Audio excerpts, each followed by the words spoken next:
भारत का प्राचीन नाम आर्यवर्त जम्बू द्वीप है। भारत का प्राचीन नाम आर्यवर्त या जम्बू द्वीप है।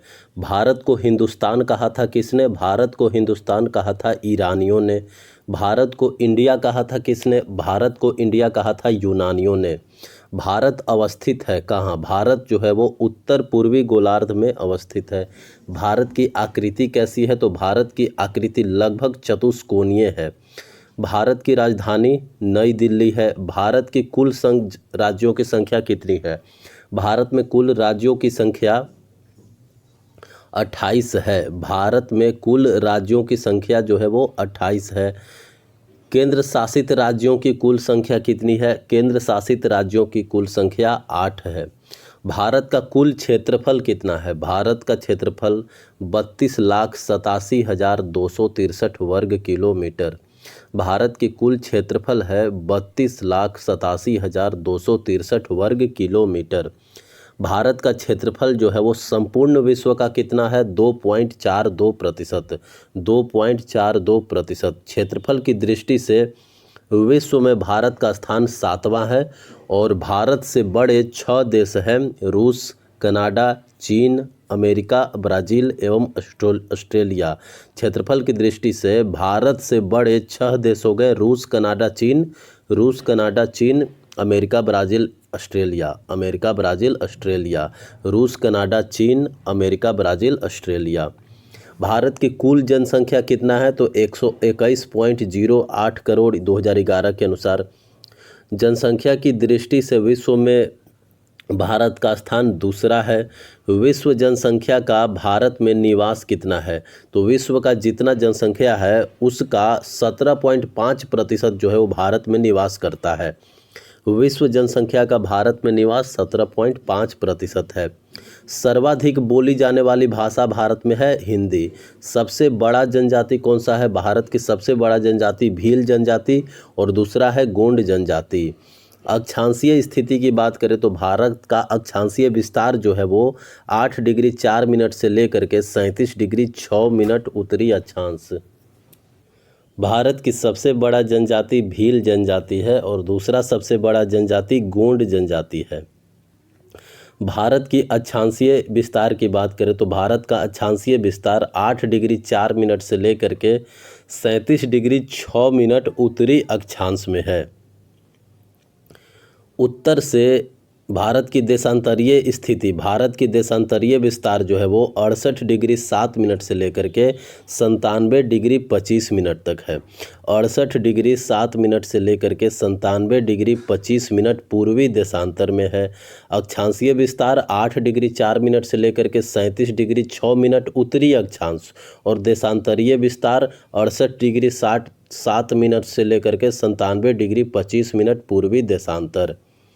उत्तर से भारत की उत्तर से दक्षिण लंबाई कितनी है? 3214 किलोमीटर। भारत की उत्तर से दक्षिण लंबाई है 3214 किलोमीटर और पूर्व से पश्चिम लंबाई है 2933 किलोमीटर। तो 3214 किलोमीटर और 2933 किलोमीटर। भारत की सबसे पूर्वी बिंदु है किबीथू। भारत की सबसे पूर्वी बिंदु किबीथू जो कि अरुणाचल प्रदेश में है। भारत की सबसे पश्चिमी बिंदु है गुहार मोती या गौर माता। भारत की सबसे पश्चिमी बिंदु है गौर माता जो कि गुजरात के कच्छ जिला में है। भारत की सबसे उत्तरी बिंदु है इंदिरा कौल। भारत की सबसे उत्तरी बिंदु है इंदिरा कौल जो कि लद्दाख में है। और मुख्य भूमि का सबसे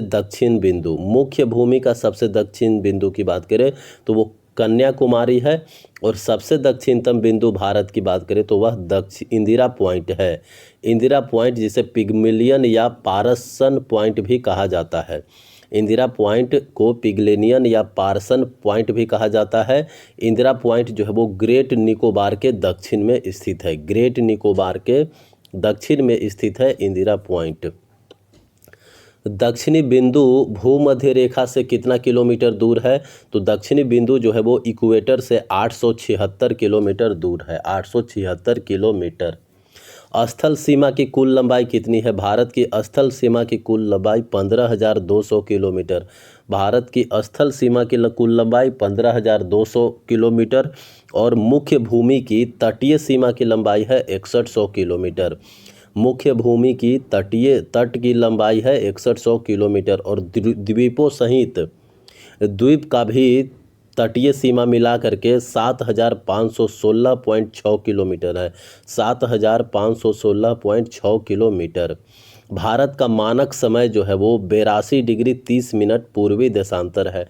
भारत का मानक समय 82 डिग्री 30 मिनट पूर्वी देशांतर रेखा है जो प्रयागराज के नैनी से गुजरती है। भारत का मानक समय जो है वो ग्रीनविच मानक समय यानी GMT से कितना घंटा आगे? 5.5 घंटा। 82.5 डिग्री पूर्वी देशांतर रेखा गुजरती है कितने राज्यों से? 5 राज्यों से। भारत का जो IST है वह 5 राज्यों से होकर के गुजरती है। उत्तर प्रदेश, मध्य प्रदेश, आंध्र प्रदेश, उड़ीसा, छत्तीसगढ़। भारत का जो 82.5 डिग्री 30 मिनट है वह 5 राज्यों से होकर के गुजरती है। उत्तर प्रदेश, मध्य प्रदेश, आंध्र प्रदेश, उड़ीसा एवं छत्तीसगढ़। भारत को 2 भागों में बांटता है कौन? कर्क रेखा। कर्क रेखा जो है वो भारत को 2 भागों में बांटता है। कर्क रेखा जो है वो 8 राज्यों से होकर के गुजरती है। कर्क रेखा भारत में 8 राज्यों से होकर के गुजरती है और वो 8 राज्य हैं गुजरात, राजस्थान, मध्य प्रदेश, छत्तीसगढ़, झारखंड, पश्चिम बंगाल, त्रिपुरा, मिजोरम। तो गुजरात, राजस्थान, मध्य प्रदेश, छत्तीसगढ़, झारखंड, पश्चिम बंगाल, त्रिपुरा, मिजोरम। क्षेत्रफल में सबसे बड़ा राज्य कौन सा है? राजस्थान। क्षेत्रफल में सबसे बड़ा राज्य राजस्थान है। क्षेत्रफल में सबसे छोटा राज्य गोवा। क्षेत्रफल में सबसे बड़ा केंद्र शासित प्रदेश जम्मू कश्मीर और क्षेत्रफल में सबसे छोटा केंद्र शासित प्रदेश है लक्षद्वीप। जनसंख्या में सबसे बड़ा राज्य कौन सा है? उत्तर प्रदेश और जनसंख्या में सबसे छोटा राज्य है सिक्किम। जनसंख्या में सबसे बड़ा राज्य उत्तर प्रदेश और जनसंख्या में सबसे छोटा राज्य है सिक्किम। जनसंख्या में सबसे छोटा राज्य सिक्किम। जनसंख्या में सबसे बड़ा केंद्र शासित प्रदेश कौन सा है? दिल्ली और सबसे छोटा है लक्षद्वीप। जनसंख्या में सबसे बड़ा केंद्र शासित प्रदेश दिल्ली और सबसे छोटा है लक्षद्वीप। सबसे छोटा लक्षद्वीप। क्षेत्रफल में सबसे बड़ा जिला कौन सा है? क्षेत्रफल में सबसे बड़ा जिला है कच्छ जो कि गुजरात का है और क्षेत्रफल में सबसे छोटा जिला है माहे जो कि पुद्दुचेरी में है। क्षेत्रफल में सबसे छोटा जिला माहे जो कि पुद्दुचेरी में है। तटीय राज्यों की संख्या कितनी है? 9। तटीय राज्यों की संख्या 9 है और सबसे लंबी तट रेखा वाला राज्य है गुजरात। सबसे लंबी तट रेखा वाला राज्य गुजरात और सबसे छोटी तट रेखा वाला राज्य है गोवा। भारत का औसत समुद्र तल जो है वो नापा जाता है चेन्नई तट से। भारत का औसत समुद्र तल कहाँ से नापा जाता है? चेन्नई तट से। भारत के प्रादेशिक जल क्षेत्र है 12 समुद्री मील तक। भारत के प्रादेशिक जल क्षेत्र जो है वो 12 समुद्री मील तक है। 1 समुद्री मील बराबर 1.852 किलोमीटर होता है।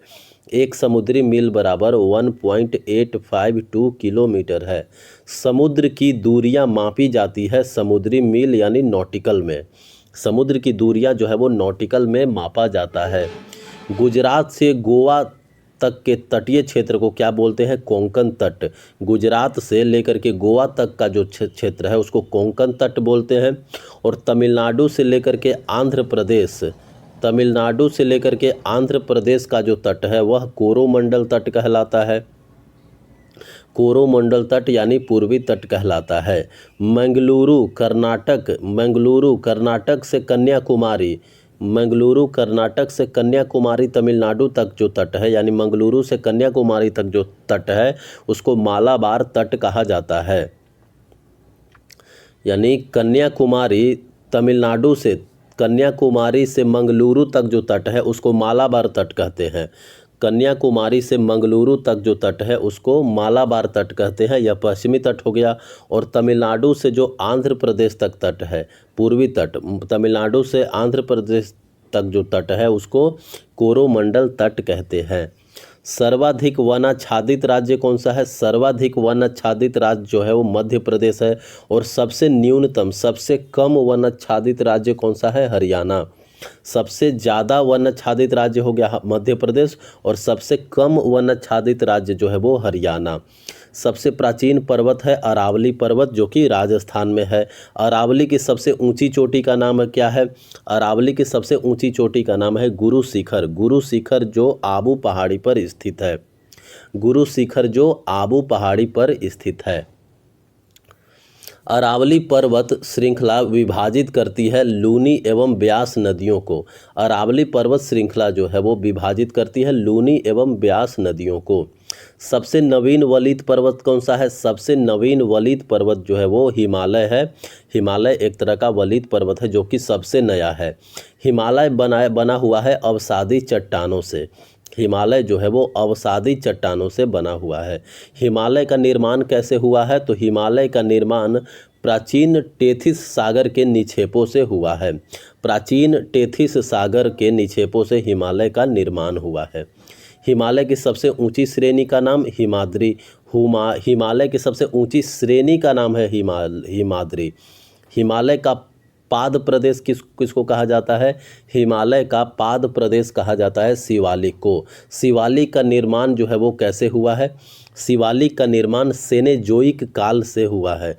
सेनेजोइक काल से हिमालय का निर्माण हुआ। सेनेजोइक काल में प्रायद्वीपीय पर्वतों का निर्माण संबंधित है। प्रायद्वीपीय पर्वतों का निर्माण संबंधित है पैलियोजोइक कल्प से। प्रायद्वीपीय पर्वत जो हैं, प्रायद्वीपीय पर्वत उनका निर्माण पैलियोजोइक कल्प से हुआ है। महान हिमालय की औसत ऊंचाई कितनी है? महान हिमालय जो है उसकी औसत ऊंचाई 6100 मीटर है। अराका नयोमा पर्वत कहाँ स्थित है? अराका नयोमा पर्वत जो है वो म्यांमार में स्थित है। अराका नयोमा पर्वत कहाँ स्थित है? म्यांमार में। मेवाड़ का पठार जो है वो कहाँ स्थित है? राजस्थान व मध्य प्रदेश में। मेवाड़ का पठार जो है वो राजस्थान व मध्य प्रदेश में स्थित है। मालवा का पठार कहाँ कहाँ फैला हुआ है? तो मालवा का पठार जो है वो मध्य प्रदेश, राजस्थान एवं गुजरात में फैला हुआ है। मालवा का पठार जो है वो मध्य प्रदेश, राजस्थान एवं गुजरात में फैला हुआ है। मालवा का पठार अवस्थित है कहाँ? मालवा का पठार जो है वो अवस्थित है अरावली और विंध्य श्रृंखलाओं के बीच में। मालवा का पठार जो है वो स्थित है अरावली और विंध्य श्रृंखलाओं के बीच में। मैकाल का पठार कहाँ स्थित है? छत्तीसगढ़ में। मैकाल का पठार जो है वो छत्तीसगढ़ में स्थित है। मैकाल पहाड़ी का सर्वोच्च शिखर कौन सा है? मैकाल पहाड़ी का सर्वोच्च शिखर अमरकंटक है। मैकाल पहाड़ी का सर्वोच्च शिखर जो है वो अमरकंटक है।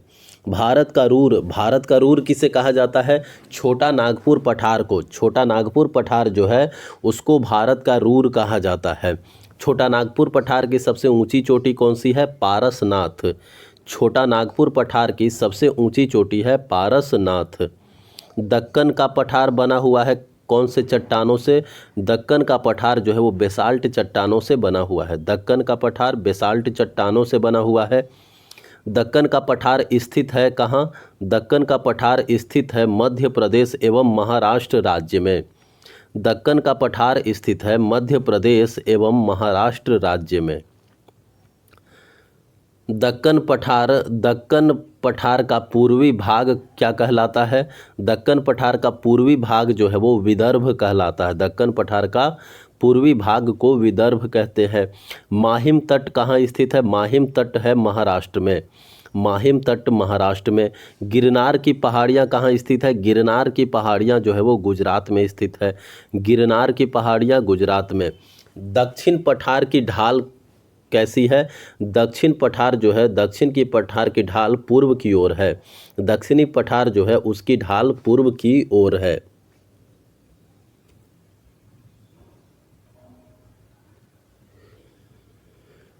यू आकार की घाटी का निर्माण किसके द्वारा होता है? यू आकार की घाटी का निर्माण हिमच्छादन द्वारा होता है। यू आकार की घाटी का निर्माण हिमच्छादन द्वारा होता है। धारवाड़ का पठार कहाँ स्थित है?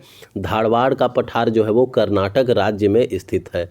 धारवाड़ का पठार कहाँ है? कर्नाटक राज्य में। सतपुड़ा पहाड़ियाँ स्थित है कहाँ? नर्मदा एवं ताप्ती नदियों के मध्य। सतपुड़ा पहाड़ी जो है वो नर्मदा और ताप्ती नदी के बीच में है। और सतपुड़ा की पहाड़ी है कहाँ उनसे राज्य में? सतपुड़ा की पहाड़ी मध्य प्रदेश में है।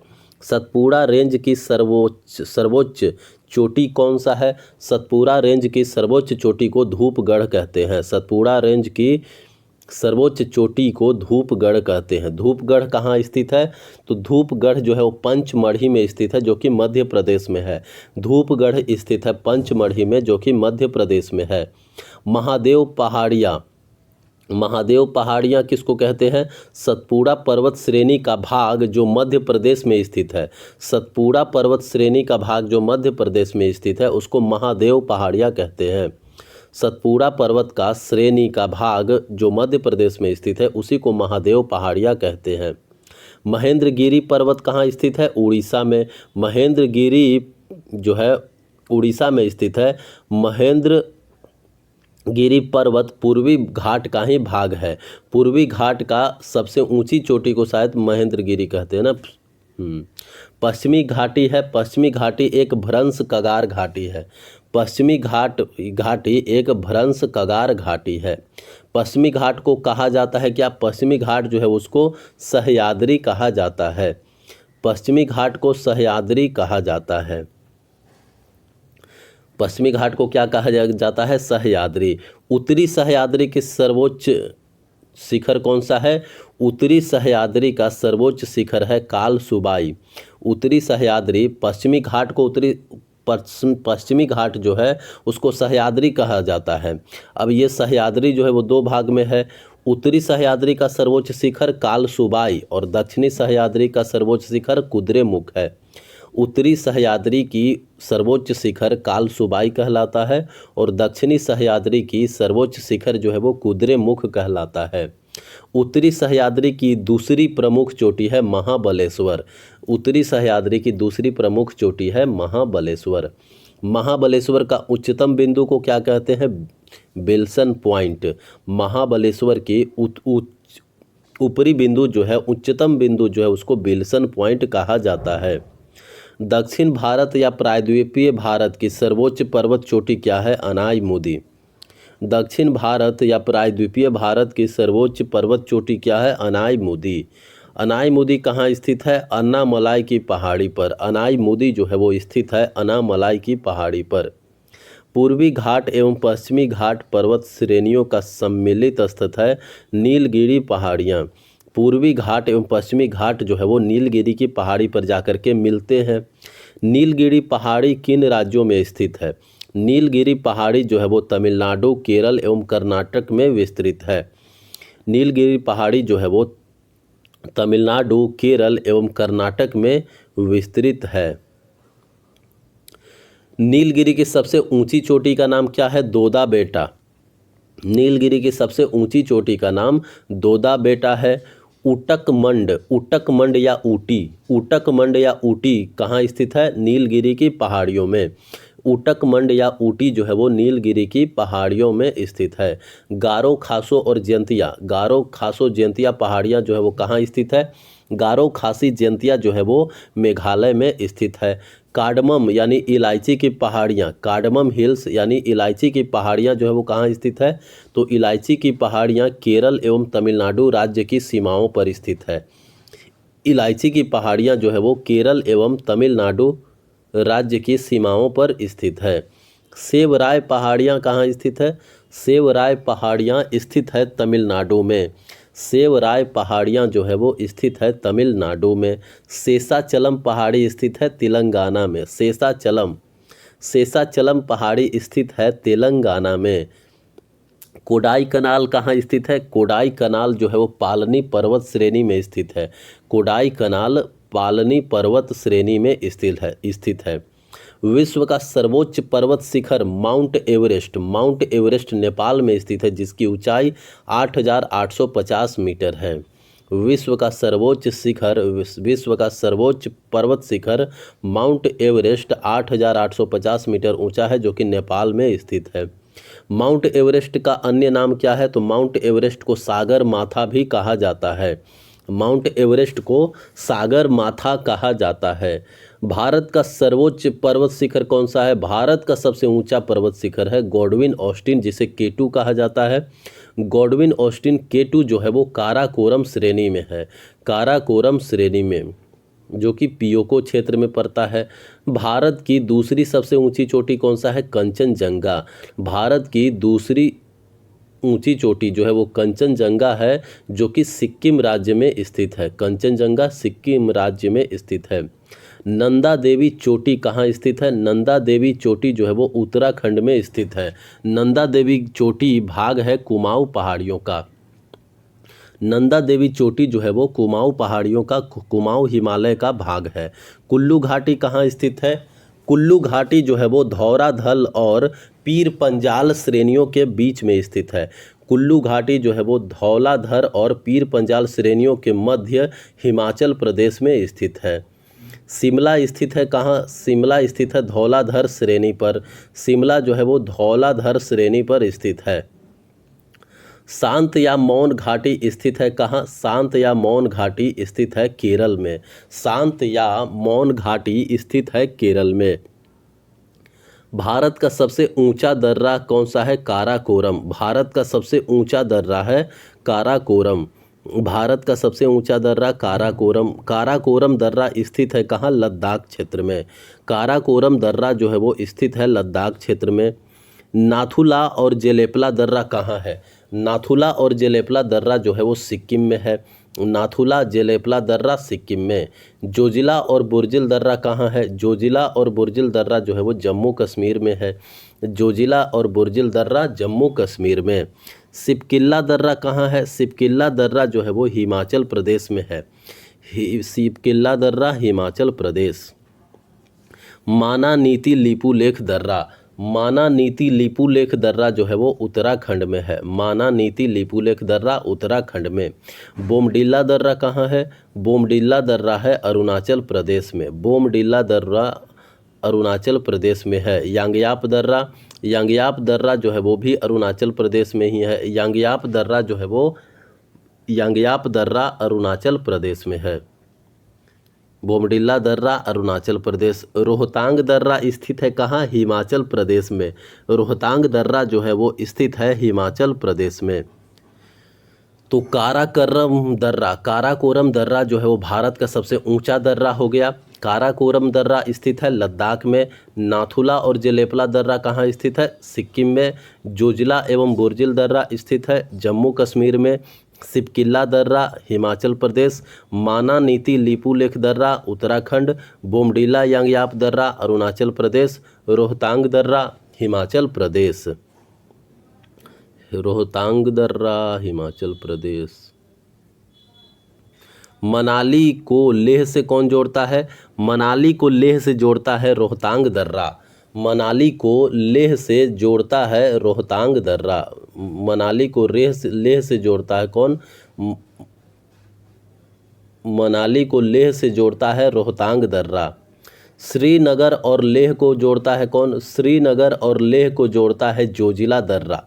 श्रीनगर और लेह को जोड़ता है जोजिला दर्रा। खैबर दर्रा स्थित है कहाँ? पाकिस्तान में। खैबर दर्रा स्थित है पाकिस्तान में। श्रीनगर को जम्मू से जोड़ता है कौन? बनिहाल दर्रा। श्रीनगर को जम्मू से जोड़ता है बनिहाल दर्रा। तो रोहतांग दर्रा किसको किसको जोड़ता है? रोहतांग दर्रा जो है वो मनाली को लेह से जोड़ता है। मनाली को लेह से जोड़ता है रोहतांग दर्रा। जोजिला दर्रा किसको जोड़ता है? जोजिला दर्रा जो है वो श्रीनगर को लेह से जोड़ता है। जोजिला दर्रा जो है वो श्रीनगर को लेह से जोड़ता है। बनिहाल दर्रा, बनिहाल दर्रा जो है वो श्रीनगर को जम्मू से जोड़ता है। बनिहाल दर्रा श्रीनगर को जम्मू से जोड़ता है।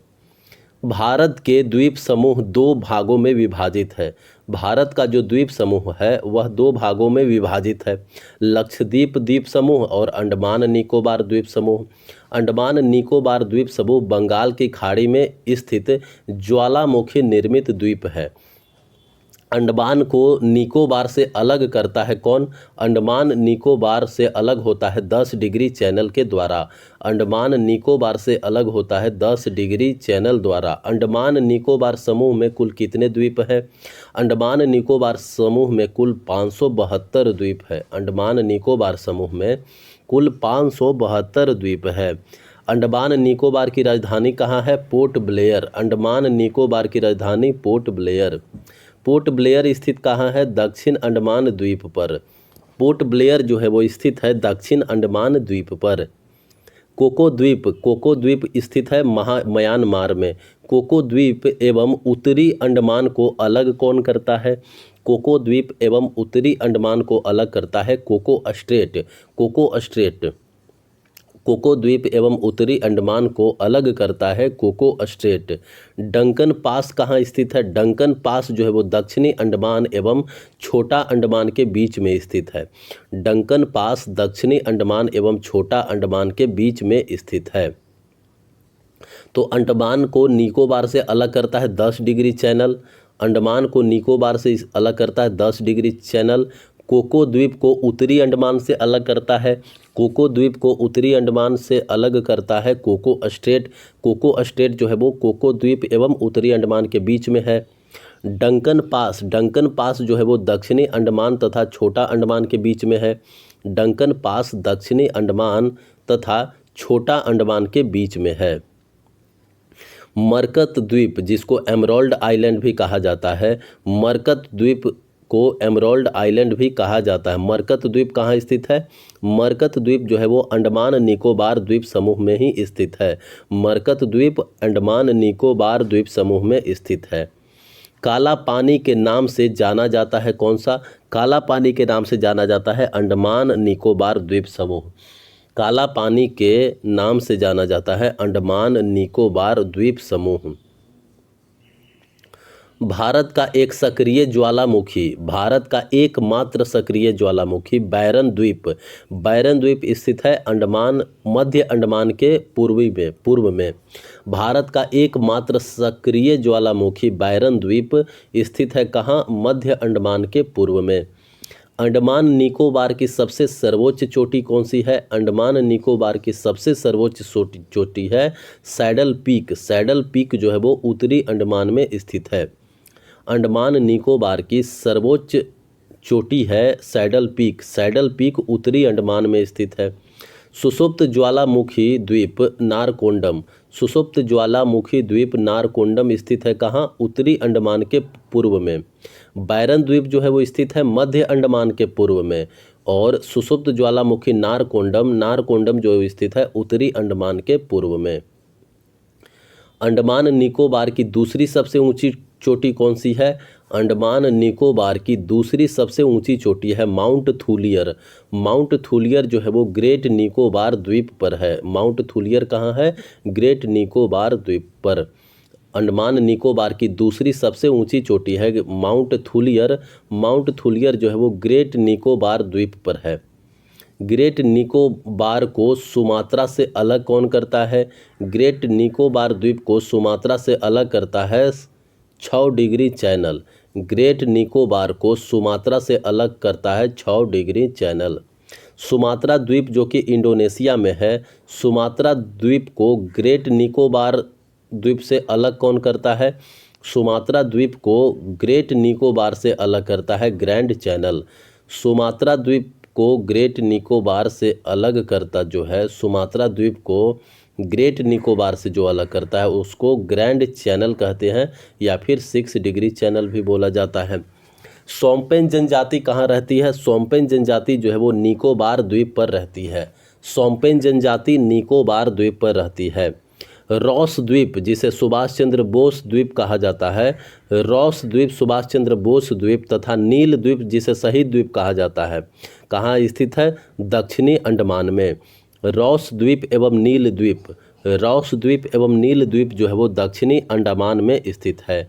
हैवेलॉक द्वीप जिसको स्वराज द्वीप कहा जाता है, हैवेलॉक द्वीप जो है वो स्थित है पोर्ट ब्लेयर के उत्तर पूर्व में अंडमान द्वीप में पोर्ट ब्लेयर के उत्तर पूर्व में स्थित है हैवेलॉक द्वीप। अब्दुल कलाम द्वीप जिसके व्हीलर द्वीप कहा जाता है, अब्दुल कलाम द्वीप जिसे व्हीलर द्वीप कहा जाता है, अब्दुल कलाम द्वीप जो है वो उड़ीसा में स्थित है, बंगाल की खाड़ी में। अब्दुल कलाम द्वीप जिसे व्हीलर द्वीप कहा जाता है, उड़ीसा में स्थित है, बंगाल की खाड़ी में। लक्षद्वीप की बात करें तो लक्षद्वीप जो है वो अरब सागर में स्थित है। लक्षद्वीप कहाँ स्थित है? अरब सागर में। लक्षद्वीप जो है वो अरब सागर में स्थित है और लक्षद्वीप प्रवाल भित्तियों द्वारा निर्मित एक द्वीप समूह है। लक्षद्वीप जो है वो प्रवाल भित्तियों द्वारा बनाया गया एक द्वीप समूह है। ओंग जनजाति कहाँ रहता है?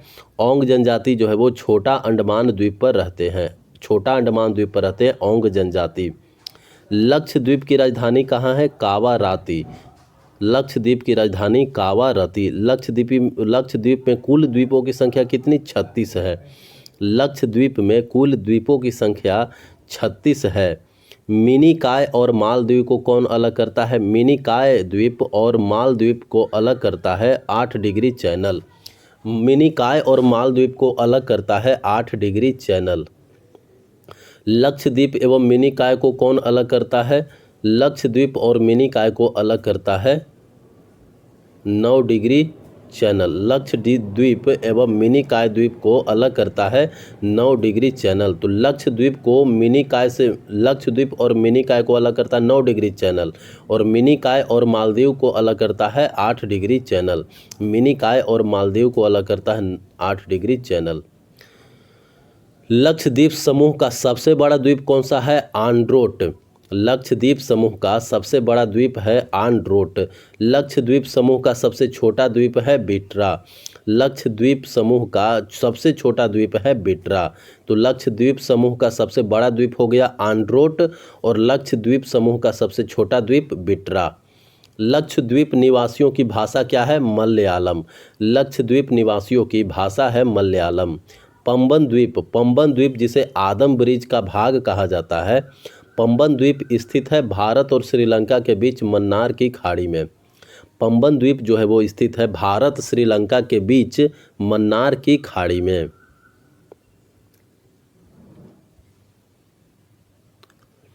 न्यू मूर द्वीप कहाँ स्थित है? न्यू मूर द्वीप जो है वो स्थित है बंगाल की खाड़ी में।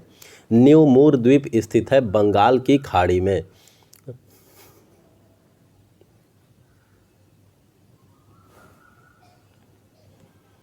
भारत की नदियों के अपवाह तंत्र को 2 भागों में बांटा गया है। भारत की नदियों को अपवाह तंत्र के हिसाब से 2 भागों में बांटा गया। कुछ हिमालयी नदी और कुछ प्रायद्वीपीय नदियाँ। कुछ प्रमुख हिमालयी नदी हैं जैसे गंगा नदी, सिंधु नदी, सतलज नदी, ब्रह्मपुत्र नदी। प्रमुख हिमालयी नदी में आ जाता है गंगा नदी, सिंधु नदी, सतलज नदी एवं ब्रह्मपुत्र नदी। भारत की सबसे लंबी नदी कौन सी है? गंगा। गंगा निकलती है गंगोत्री के पास गोमुख हिमानी से। गंगा जो है वो गोमुख हिमानी से निकलती है गंगोत्री के पास से। अलकनंदा एवं भागीरथी जब देवप्रयाग में मिलती है तब उसे संयुक्त रूप से गंगा नाम दिया गया है। अलकनंदा एवं भागीरथी जब देवप्रयाग में मिलती है तब उसे संयुक्त रूप से गंगा नदी कहा जाता है। बद्रीनाथ मंदिर कहाँ स्थित है? बद्रीनाथ मंदिर जो है वो अलकनंदा के तट पर स्थित है। बद्रीनाथ मंदिर अलकनंदा के तट पर स्थित है। बांग्लादेश में गंगा का कहा जाता है पद्मा। बांग्लादेश में गंगा को क्या कहा जाता है? बांग्लादेश में गंगा को पद्मा कहा जाता है। गंगा एवं ब्रह्मपुत्र नदी जब एक साथ संयुक्त धारा बन जाती है तो बांग्लादेश में उसे मेघना के नाम से जाना जाता है। गंगा एवं ब्रह्मपुत्र की संयुक्त धारा को मेघना नदी कहते हैं। बिहार का शोक कौन सा नदी कहलाता है? बिहार का शोक कहलाता है कोसी नदी। बिहार का शोक जो है वो कोसी नदी कहलाता है। बंगाल का शोक कौन सा कहलाता है? बंगाल का शोक कहलाता है दामोदर नदी। बंगाल का शोक कहलाता है दामोदर नदी। उड़ीसा का शोक कौन से नदी को कहते हैं? महानदी को। उड़ीसा का शोक नदी कहते हैं महानदी को। दामोदर नदी निकलती है कहाँ से? दामोदर नदी जो है वो छोटा नागपुर पठार से निकलती है। दामोदर नदी निकलती है छोटा नागपुर पठार से। छोटा नागपुर पठार से दामोदर नदी निकलती है। जैविक मरुस्थल कहा जाता है दामोदर नदी को। जैविक मरुस्थल कहा जाता है दामोदर नदी को। केदारनाथ रुद्रप्रयाग के मध्य कौन सी नदी बहती है? मंदाकिनी। केदारनाथ और रुद्रप्रयाग के मध्य बहती है मंदाकिनी। गंगा नदी का एकमात्र सहायक नदी जिसका उद्गम मैदान में है। गंगा नदी का एकमात्र सहायक नदी जिसका उद्गम मैदान में है, गोमती नदी। गंगा नदी का एकमात्र सहायक नदी जिसका उद्गम मैदान में है, गोमती नदी कहलाती है। गंगा की सबसे बड़ी सहायक नदी कौन सी है? गंगा की सबसे बड़ी सहायक नदी है यमुना। गंगा की सबसे बड़ी सहायक नदी है यमुना। यमुना नदी का उद्गम कहाँ हुआ? यमुना नदी का उद्गम जो है वो बंदरपूछ के यमुनोत्री में ही हुआ। यमुना नदी का उद्गम बंदरपूछ के यमुनोत्री में हुआ। यमुना नदी का उद्गम जो है वो बंदरपूछ के यमुनोत्री में हुआ।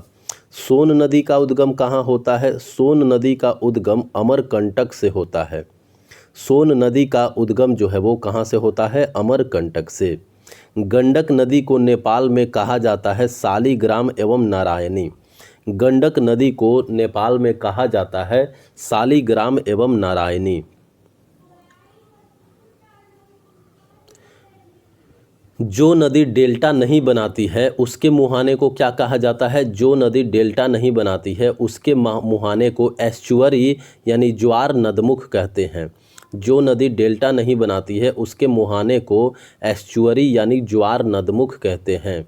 ज्वार नदमुख यानी एस्चुअरी बनाने वाली नदियां हैं नर्मदा एवं ताप्ती। नर्मदा एवं ताप्ती ऐसी नदी है जो कि डेल्टा नहीं बनाती है, ज्वार नदमुख यानी एस्चुअरी बनाती है। भारत में सबसे बड़ा नदी मुख किस नदी की मुख पर है? भारत का सबसे बड़ा नदी मुख जो है वो हुगली नदी के मुख पर है। भ्रंश घाटी से होकर कौन सी नदी बहती है? भ्रंश घाटी से होकर बहने वाली नदी है नर्मदा नदी। भारत की सबसे चौड़ी नदी कौन सी है? भारत की सबसे चौड़ी नदी है ब्रह्मपुत्र नदी। भारत की सबसे चौड़ी नदी ब्रह्मपुत्र नदी। तिब्बत के मानसरोवर झील से निकलने वाली यरलुंग जंगबो नदी। तिब्बत के मानसरोवर झील से निकलने वाली यरलुंग जंगबो नदी को भारत में जाना जाता है ब्रह्मपुत्र नदी से। तिब्बत के मानसरोवर झील से एक नदी निकलती है यरलुंग जंगबो नदी। यरलुंग जंगबो नदी को ही भारत में ब्रह्मपुत्र नदी माना जाता है और ब्रह्मपुत्र नदी का मुहाना बंगाल की खाड़ी में है। विश्व का सबसे बड़ा नदी द्वीप स्थित है भारत की में ब्रह्मपुत्र नदी में। विश्व का सबसे बड़ा नदी द्वीप जो है वो ब्रह्मपुत्र में है, असोम के जोरहाट में, जिसे माजुली द्वीप कहते हैं। माजुली द्वीप। मानस व लोहित नदी किसकी सहायक नदियां हैं? मानस व लोहित नदी जो है वो ब्रह्मपुत्र की ही सहायक नदी है। ब्रह्मपुत्र नदी को तिब्बत में कहा जाता है सांगपो नदी। ब्रह्मपुत्र नदी को तिब्बत में सांगपो नदी कहा जाता है। ब्रह्मपुत्र नदी जब अरुणाचल प्रदेश में बहती है तो ब्रह्मपुत्र नदी को अरुणाचल प्रदेश में दिहांग नदी कहते हैं। ब्रह्मपुत्र को अरुणाचल प्रदेश में दिहांग नदी कहते हैं और ब्रह्मपुत्र नदी को ही असम में ब्रह्मपुत्र नदी के नाम से जानते हैं। ब्रह्मपुत्र नदी को असम में ब्रह्मपुत्र नदी के नाम से जानते हैं और ब्रह्मपुत्र नदी जब बांग्लादेश में जाती है तो उसको जमुना के नाम से जानते हैं। तो ब्रह्मपुत्र नदी को तिब्बत में सांगपो नदी कहते हैं, अरुणाचल प्रदेश में दिहांग नदी कहते हैं, असम में ब्रह्मपुत्र नदी एवं बांग्लादेश में जमुना नदी कहते हैं। विश्व का सबसे बड़ा डेल्टा सुंदरवन डेल्टा। विश्व का सबसे बड़ा डेल्टा सुंदरवन डेल्टा जो है वो गंगा ब्रह्मपुत्र नदियों से मिलकर के बनता है। गंगा ब्रह्मपुत्र नदियों से मिलकर के बनता है विश्व का सबसे बड़ा delta Sundarban delta. Sundarban delta स्थित है भारत एवं बांग्लादेश में। सुंदरवन डेल्टा जो है भारत और बांग्लादेश में स्थित है। डेल्टा की आकृति कैसी होती है? त्रिभुजाकार। डेल्टा की आकृति है त्रिभुजाकार। डेल्टा नहीं बनाती है नर्मदा एवं ताप्ती नदी। नर्मदा एवं ताप्ती नदी जो है वो डेल्टा नहीं, एस्चुअरी बनाती है। डेल्टा बनाती है कावेरी नदी, गंगा नदी, महानदी। कावेरी नदी, गंगा नदी और महानदी जो है वो डेल्टा बनाते हैं। कावेरी नदी, गंगा नदी, महानदी जो है वो क्या बनाते हैं? डेल्टा। सिंधु नदी का उद्गम है तिब्बत में कैलाश पर्वत माला के उत्तर स्थित मानसरोवर झील से। सिंधु नदी निकलता है मानसरोवर झील से। भारत पाकिस्तान के बीच सिंधु जल समझौता हुआ था कब? भारत पाकिस्तान के बीच सिंधु जल समझौता 1960 में हुआ था। सिंधु की सबसे बड़ी सहायक नदी कौन सी है? चीनाब। सिंधु की सबसे बड़ी सहायक नदी है चीनाब नदी। चीनाब नदी हिमाचल प्रदेश में क्या कहलाता है? चीनाब नदी को हिमाचल प्रदेश में चंद्रभागा कहा जाता है। चीनाब नदी को हिमाचल प्रदेश में चंद्रभागा कहा जाता है।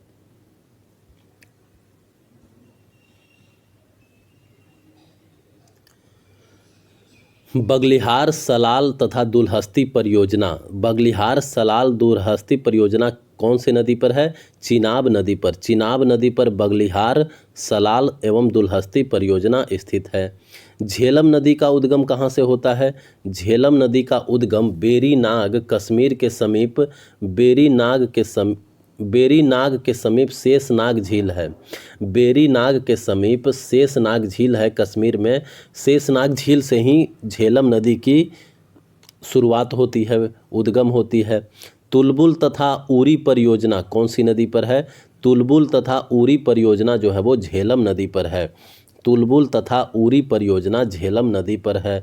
सतलज नदी का उद्गम होता है तिब्बत में मानसरोवर झील के पास राक्षस ताल से। सतलज नदी का उद्गम होता है तिब्बत में ही मानसरोवर झील के पास राक्षस ताल से।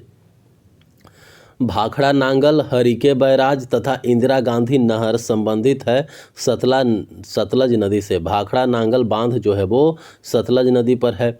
हरिके बैराज जो है वो सतलज नदी पर है। और इंदिरा गांधी नहर को भी सतलज नदी से ही पानी मिलता है। दक्षिण यानी प्रायद्वीपीय भारत की प्रमुख चोटी नदियाँ कौन सी है? प्रायद्वीपीय भारत की प्रमुख नदियाँ हैं महानदी, गोदावरी, कावेरी, कृष्णा जो पूर्व की ओर बहती है, और नर्मदा नदी, ताप्ती नदी, माही जो कि पश्चिम की ओर बहती है। तो प्रायद्वीपीय भारत में महानदी, गोदावरी, कावेरी, कृष्णा जो पूर्व की ओर बहती है, और प्रायद्वीपीय भारत में ही नर्मदा, ताप्ती, माही ये सब जो है वो पश्चिम की ओर बहती है। नर्मदा नदी का उद्गम स्थल है मैकाल पर्वत। नर्मदा नदी का उद्गम स्थल जो है वो मैकाल पर्वत के अमरकंटक चोटी है। नर्मदा नदी का उद्गम स्थल मैकाल पर्वत का अमरकंटक चोटी है। मैकाल पर्वत का अमरकंटक चोटी से निकलती है नर्मदा नदी, और नर्मदा नदी जाकर के गिरती है अरब सागर में। गुजरात की जीवन रेखा कहलाती है कौन सा? नर्मदा नदी। गुजरात की जीवन रेखा कहा जाता है नर्मदा नदी को। अरब सागर में गिरने वाली सबसे लंबी नदी है नर्मदा नदी। अरब सागर में गिरने वाली सबसे लंबी नदी है नर्मदा नदी। नर्मदा नदी जो है वो विभ्रंश घाटी से होकर के बहती है। नर्मदा नदी जो है वो विभ्रंश घाटी से होकर के बहती है। प्रायद्वीपीय भारत की सबसे बड़ी नदी कौन सी है? गोदावरी।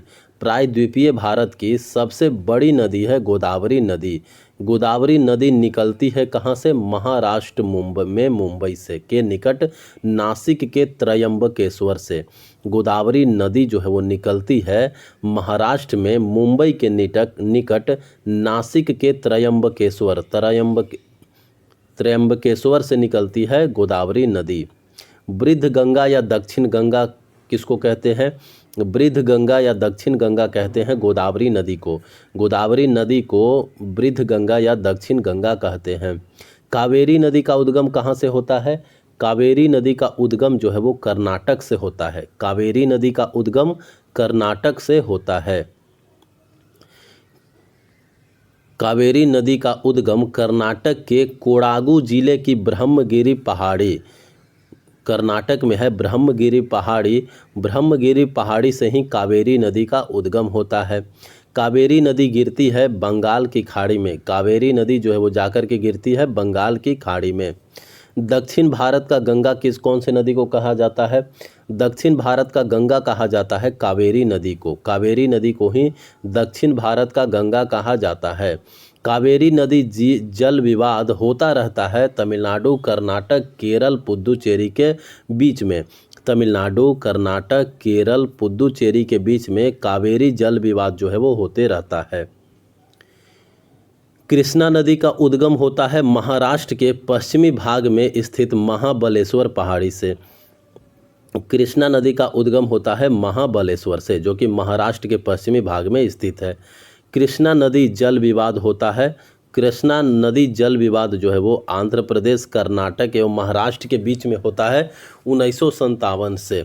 कृष्णा नदी जल विवाद जो है वो आंध्र प्रदेश, कर्नाटक एवं महाराष्ट्र के बीच में होता है 1957 से। लवणी नदी के रूप में जाना जाता है कौन से नदी को? लवणी नदी कहा जाता है लूनी नदी को लवणी नदी भी कहा जाता है। लूनी नदी निकलती है अरावली पर्वत से। लूनी नदी जो है वो अरावली पर्वत से निकलती है। कच्छ के रन में विलुप्त हो जाती है कौन सी नदी? कच्छ के रन में विलुप्त हो जाती है लूनी नदी। लूनी नदी जो है वो कच्छ के रन में विलुप्त हो जाती है। नदियाँ जिसका उद्गम स्थल भारत में नहीं होता है, नदियाँ जिनका उद्गम स्थल भारत में नहीं होता है तो वो है सतलज नदी, घाघरा नदी, ब्रह्मपुत्र नदी, सिंधु नदी, गंडक नदी। सतलज नदी जो है भारत में नहीं, तिब्बत की तरफ मानसरोवर झील में निकलता है। घाघरा का भी भारत में नहीं होता है। ब्रह्मपुत्र नदी भी वही चीन से आता है, तिब्बत से। सिंधु नदी भी वही मानसरोवर झील से आता है। गंडक तो उधर नेपाल से आता है। हरिद्वार वाराणसी पटना जो है कौन सी नदी के तट पर है? गंगा के तट पर है। दिल्ली आगरा मथुरा जो है वो कौन से नदी के तट पर है? दिल्ली आगरा मथुरा जो है वो यमुना नदी के तट पर है।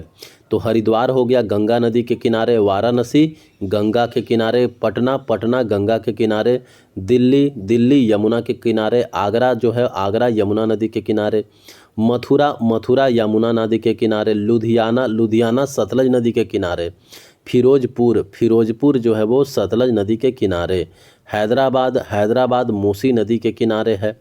श्रीनगर जो जम्मू कश्मीर में है, श्रीनगर झेलम नदी के किनारे, लखनऊ जो है वो गोमती नदी के किनारे है। उज्जैन छिप्रा नदी के किनारे है। कोटा चंबल नदी के किनारे, अयोध्या सरयू नदी के किनारे, कटक जो है वो उड़ीसा में है माही नदी के किनारे।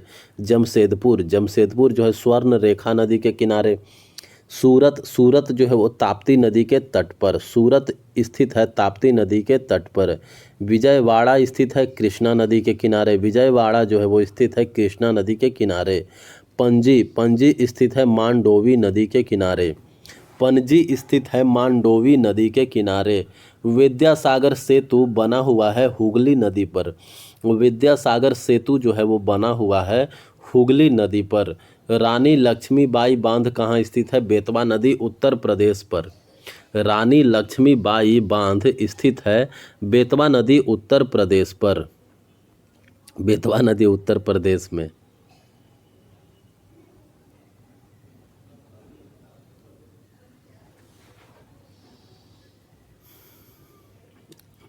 भारत का सबसे ऊंचा बांध कौन सा है? भारत का सबसे ऊंचा बांध है टिहरी बांध। भारत का सबसे ऊंचा बांध है टिहरी बांध, जो कि भागीरथी नदी पर है उत्तराखंड में। भारत का सबसे ऊंचा बांध है टिहरी बांध, जो कि भागीरथी नदी उत्तराखंड में स्थित है। विश्व या भारत का सबसे लंबा बांध कौन सा है? विश्व या भारत का सबसे लंबा बांध है हीराकुंड बांध। हीराकुंड बांध जो है वो महानदी पर स्थित है उड़ीसा में। हीराकुंड बांध स्थित है महानदी पर उड़ीसा में। तो टिहरी बांध कौन सी नदी पर? भागीरथी नदी पर। हीराकुंड बांध महानदी पर। टिहरी बांध स्थित है उत्तराखंड के बाहर भागीरथी नदी पर, और हीराकुंड बांध जो है वो स्थित है उड़ीसा के महानदी पर। मेटूर बांध स्थित है तमिलनाडु में कावेरी नदी पर। मेटूर बांध स्थित है तमिलनाडु में कावेरी नदी पर। पोंग बांध जो है वो हिमाचल में स्थित है ब्यास नदी पर। पोंग बांध हिमाचल में स्थित है ब्यास नदी पर। थीन बांध जो है वो पंजाब में रावी नदी पर स्थित है। थीन बांध जो है वो पंजाब में रावी नदी पर स्थित है। अलमाटी बांध जो है वो कर्नाटक में कृष्णा नदी पर स्थित है। अलमाटी बांध कर्नाटक में कृष्णा नदी पर स्थित है। मैथन बेल पहाड़ी तिलैया बांध दामोदर की सहायक नदी बराकर पर स्थित है। मैथन बांध बराकर नदी, बेल पहाड़ी बांध बराकर नदी पर स्थित है और तिलैया बांध भी बराकर नदी पर स्थित है। मैथन बांध बराकर नदी पर स्थित है। बेल पहाड़ी बांध भी बराकर नदी पर स्थित है। तिलैया बांध बराकर नदी पर स्थित है। बराकर नदी जो है वो दामोदर नदी की सहायक नदी है। भारत की सबसे बड़ी लैगून एवं खारे पानी की झील कौन सा है? चिल्का झील, जो कि उड़ीसा में है। भारत की सबसे बड़ी लैगून एवं खारे पानी की झील है चिल्का झील, जो कि उड़ीसा में स्थित है। चिल्का झील प्रसिद्ध है झींगा पालन के लिए। चिल्का झील जो है वो झींगा पालन के लिए प्रसिद्ध है। भारत में सबसे मीठे पानी की झील कौन सी है? वुलर झील। भारत में सबसे मीठे पानी की झील है वुलर झील। वुलर झील जो है वो कश्मीर में है और इसी पर तुलबुल परियोजना है। तुलबुल परियोजना कश्मीर में वुलर झील पर है और भारत की सबसे मीठे पानी की झील है वुलर झील। भारत की सबसे बड़ी कृत्रिम झील कौन सा है? गोविंद वल्लभ पंत सागर झील, जो कि रिहंद नदी पर बांध बनाया जा रहा था। रिहंद नदी पर जो बांध बनाया जा रहा था उसी से एक झील बना गोविंद वल्लभ पंत सागर। गोविंद वल्लभ पंत सागर झील जो है वो भारत की सबसे बड़ी कृत्रिम झील है। भारत में सबसे अधिक ऊंचाई पर स्थित झील कौन सा है? चोलामू झील। भारत में सबसे अधिक ऊंचाई पर स्थित झील है चोलामू झील, जो कि सिक्किम में स्थित है। तीस्ता नदी का उद्गम कहाँ से होता है? चोलामू झील से ही। तीस्ता नदी जो है उसका उद्गम चोलामू झील से ही होता है। पूर्वोत्तर भारत की सबसे बड़ी मीठे पानी की झील कौन सी है? लोकटक झील। पूर्वोत्तर भारत की सबसे बड़ी झील जो है वो लोकटक झील है। लोकटक झील जो है वो मणिपुर में स्थित है। विश्व का एकमात्र तैरता हुआ राष्ट्रीय उद्यान केबुल लामजाओ स्थित है लोकटक झील में। केबुल लामजाओ नेशनल पार्क जो है वो स्थित है लोकटक झील में। गांधी सागर जो कि मध्य प्रदेश में है, राणा प्रताप सागर व जवाहर सागर जो कि राजस्थान में है। गांधी सागर और राणा प्रताप सागर जवाहर सागर जो राजस्थान में है वह चंबल नदी पर स्थित है। कहाँ? चंबल नदी पर। हुसैन सागर झील स्थित है कहाँ? हैदराबाद और सिकंदराबाद के मध्य में।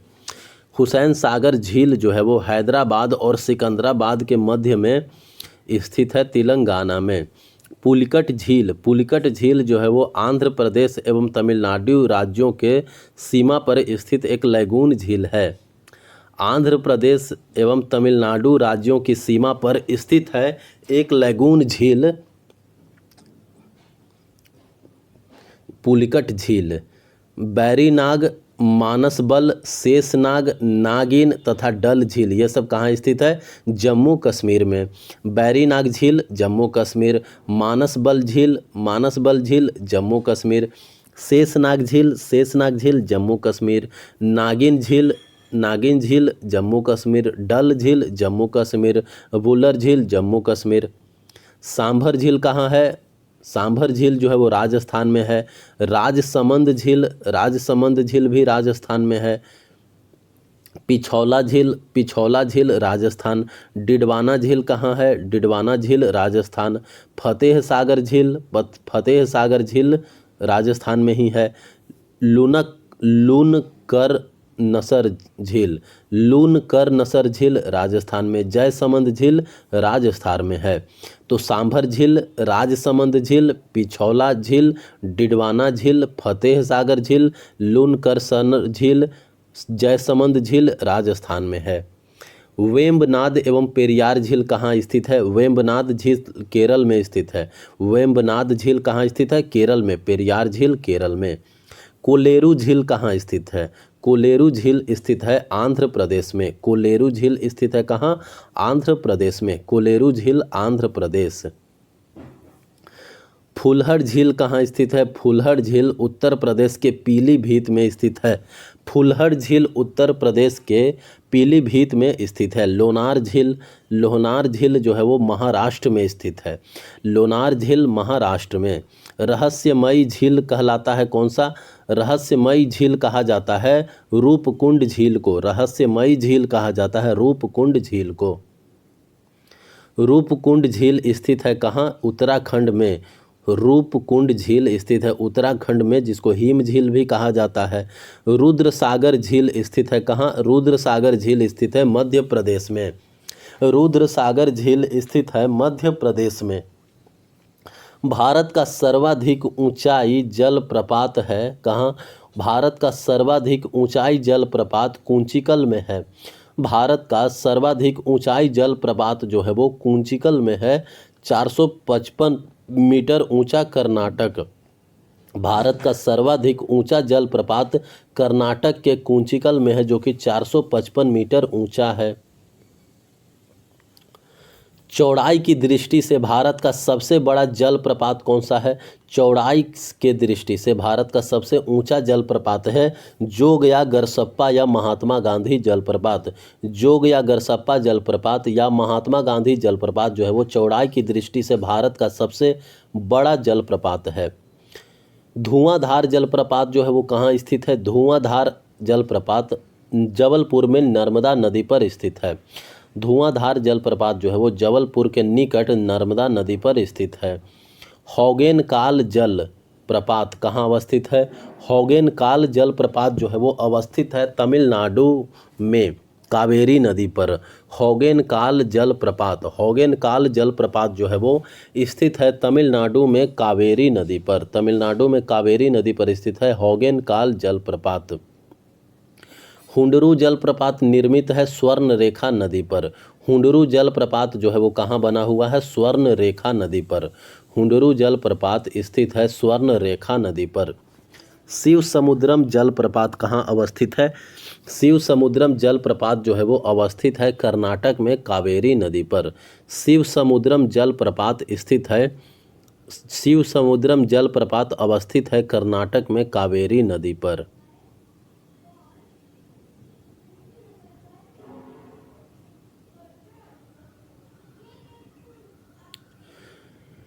कोलकाता जलप्रपात। ये देखो, पढ़ रहे हैं कि मोबाइल देख रहे हैं? बताओ। मोबाइल देखते। हाँ तो मोबाइल देख रहे हैं ना, पढ़ते ही नहीं है। अब अंशिया कहती मैं पकड़ा के मोबाइल देख रहे थे, बोला हमसे बोल के नहीं भैया पढ़ते हैं, देखो पढ़ते हैं। मोबाइल नहीं देख पा रहे होगे। Mobile print very good. Print निकाल रहे हैं, मोबाइल देख रहे हैं, पढ़ते ही नहीं है भैया। मोबाइल नहीं देखे होगे। मोबाइल आप पे ढली हुई है ना, ये आप क्या बोले रही है? पढ़ी। ये देखो, ये मोबाइल तो ये नहीं देखे पढ़ रहे हो। मोबाइल स्क्रीन पढ़ रहे हो। Very good. गेट बंद कर दो अंशी। स्क्रीन पढ़ रहे हो ना।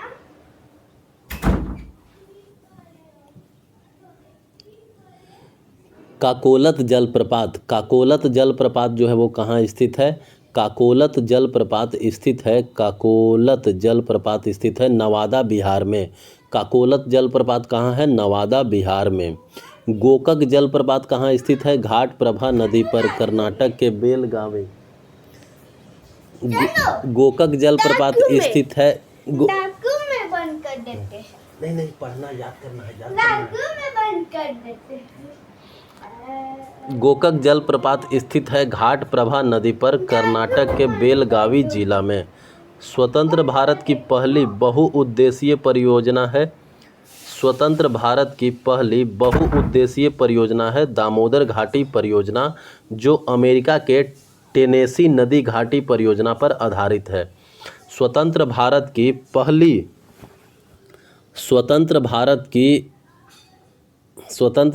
की पहली बहुउद्देशीय परियोजना है दामोदर घाटी परियोजना, जो अमेरिका के टेनेसी नदी घाटी परियोजना पर आधारित है। दामोदर घाटी परियोजना का विस्तार है झारखंड एवं पश्चिम बंगाल राज्य में। दामोदर घाटी परियोजना का विस्तार है झारखंड एवं पश्चिम बंगाल राज्य में। बहुउद्देशीय परियोजना को आधुनिक भारत का मंदिर कहा था किसने? बहुउद्देशीय परियोजनाओं को आधुनिक भारत का मंदिर कहा था जवाहरलाल नेहरू ने। देश की सबसे बड़ी बहुउद्देशीय परियोजना है सतलज नदी। देश की सबसे बड़ी बहुउद्देशीय परियोजना है सतलज नदी पर भाखड़ा नांगल परियोजना। देश की सबसे बड़ी बहुउद्देशीय परियोजना है भाखड़ा नांगल परियोजना जो कि सतलज नदी पर है। नागार्जुन सागर परियोजना स्थित है कृष्णा नदी पर। नागार्जुन सागर परियोजना जो है वो स्थित है कृष्णा नदी पर आंध्र प्रदेश तेलंगाना में। कृष्णा नदी पर आंध्र प्रदेश तेलंगाना में। उरी एवं तुलबुल परियोजना कहाँ स्थित है? उरी एवं तुलबुल परियोजना स्थित है झेलम नदी पर जम्मू कश्मीर में। उरी एवं तुलबुल परियोजना स्थित है झेलम नदी पर जम्मू कश्मीर में। सरदार सरोवर संयुक्त परियोजना। सरदार सरोवर संयुक्त परियोजना जो है वो मध्य प्रदेश, गुजरात, महाराष्ट्र एवं राजस्थान में स्थित है। सरदार सरोवर संयुक्त परियोजना जो है वो मध्य प्रदेश, गुजरात, महाराष्ट्र एवं राजस्थान का है। भारत में प्रथम न्यूक्लियर ऊर्जा स्टेशन स्थापित किया गया था 1969 में तारापुर, महाराष्ट्र में। भारत में प्रथम न्यूक्लियर ऊर्जा स्टेशन स्थापित किया गया था 1969 ईस्वी में महाराष्ट्र के तारापुर में। Kalpakkam power point. Kalpakkam power point जो है वो कहाँ स्थित है? तमिलनाडु में। कल्पक्कम पावर पॉइंट स्थित है तमिलनाडु में। नाभिकीय ईंधन के रूप में प्रयुक्त प्रमुख खनिज है यूरेनियम और दूसरा है थोरियम। नाभिकीय ईंधन के रूप में किसका उपयोग किया जाता है? यूरेनियम का, और दूसरा है थोरियम। भारत में प्रचुर मात्रा में उपलब्ध नाभिकीय ईंधन कौन सा है? थोरियम। भारत में प्रचुर मात्रा में उपलब्ध नाभिकीय ईंधन है थोरियम। रावत भाटा परमाणु विद्युत गृह कहाँ स्थित है? रावत भाटा परमाणु विद्युत गृह स्थित है राजस्थान में। नरौरा परमाणु विद्युत गृह कहाँ स्थित है? नरौरा परमाणु विद्युत गृह जो है वो स्थित है उत्तर प्रदेश में। नरौरा परमाणु विद्युत गृह स्थित है उत्तर प्रदेश में। काकरापारा नाभिकीय संयंत्र कहाँ है? काकरापारा नाभिकीय संयंत्र गुजरात में है। कैगा नाभिकीय संयंत्र जो है वो कर्नाटक में है। कुडलकुलम परमाणु विद्युत गृह तमिलनाडु में है।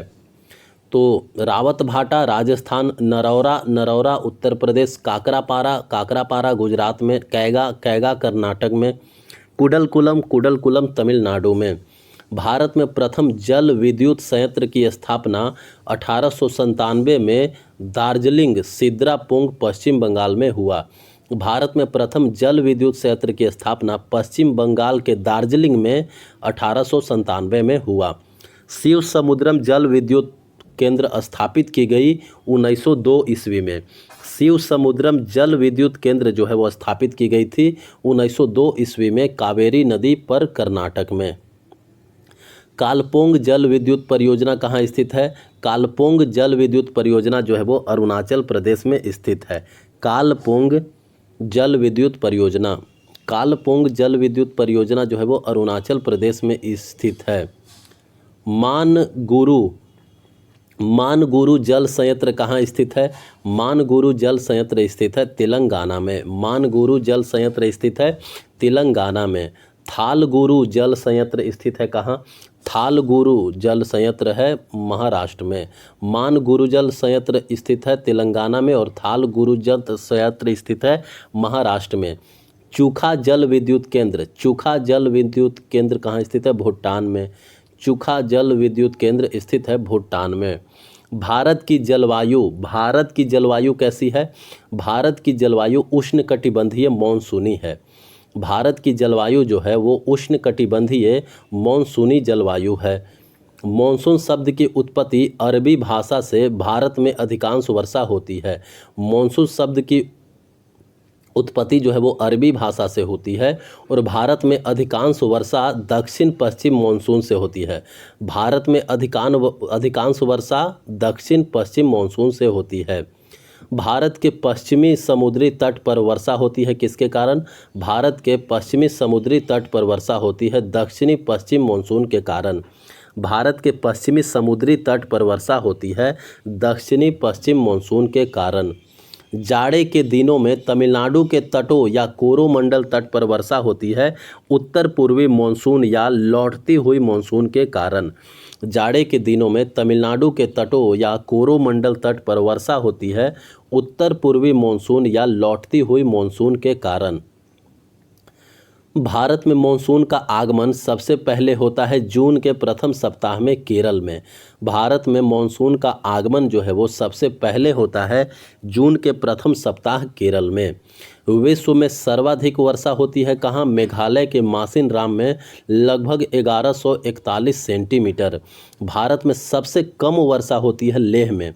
भारत में सबसे कम वर्षा होती है लेह में। सुनामी आई थी 26 दिसंबर 2004 को। सुनामी आई थी 26 दिसंबर 2004 को।